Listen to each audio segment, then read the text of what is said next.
ma maqashay hadda ka hor in Soomaaliya laga xaday roob badan oo dalka ka da'ay rabay dalalka dariska inay leexsadeen daruuro waaweyn oo kadib ka da'ay dhulkooda halka dhulka Soomaaliyana uu qaleel iyo roob la'aan ku dhacday dabcan arrintan wax ka jira ma lahan balse hadda ka hor ayaa eedeen noocan la soo jeediyay laakiin waxa xaqiiq ahaan u jirto in roob diyaarsan ama daruur cirka ku jirto inta aynan wali da'in ka hor in roob laga keeni karo wana cilmi saynis ahaan loo xaqiijiyay waxaana isticmaala dalal badan oo dhulkooda uu saxare yahay waxaana dalalkaas kamid ah Imaaraadka Carabta barnaamijkan oo loo yaqaan cloud seeding waa barnaamij jiro oo saynis ahaan loo tijaabiyay waxaana isticmaalo dalal badan oo dhulkooda saxare yahay waxaana dalalka kamid ah Imaaraadka Carabta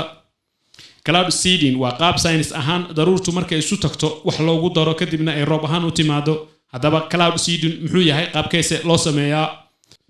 Imaaraadka Carabta ayaa kamid ah dalalka daruuraha ka dhaliya roobka waxaana jirta hay'ad weyn oo u xil saaran barnaamijkan marka hore waxa isku dardaraan chemical kala nooca waxaana kamid ah mararka qaar isticmaalaan cusbada dabiiciga taasoo ay ku qaadaan diyaarado khaas ah oo loogu talagalay inay ku buufiyaan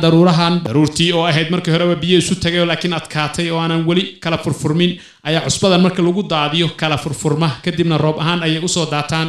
marka horena waxay sameeyaan daraasaad ku saabsan daruurahan iyo qaabkay isugu tagayaan iyo meelaha ay ka imaanayaan iyo xilliga qaadanayaan iyo waqtiga ay ku soo beegan yihiin inay roob ahaan u imaadaan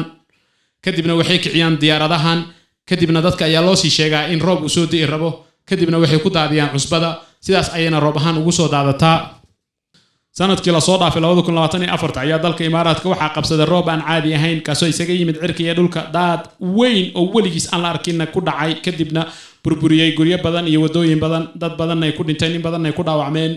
isla markiiba dunida iyo warbaahinta ayaa waxa isqabsaday in lagu eedeeyay Imaaraadka inay iyagu isu keeneen roobkan kadib markii ay daruurtii ay wax ku dardareen kadibna roob badan oo ayna filanin ku yimid balse khubarada saynisyihiinta iyo hay'adda u xil saaran qaabka barnaamijkan roobka cirka looga keeno ayaa waxay dhammaan xaqiijiyeen inaysan shaqo ku lahayn cirka daruurihii ay wax ku dareeyeen oo roobkan u ahaa roob dabiici ah waliga ma maqashay barnaamijka noocan oo daruuraha cirka roobka looga keeni karo ma u malaynaysaa in dalkeena laga isticmaali karo xilliga abaaraha in hay'ad saynis ah oo cilmi baaris ku sameeysa dalkeena ta loo sameeyo daruurahana ka faa'iideysata roobna sida noogu keenta maadaama cusbadu ay dalkeenu iska buuxdo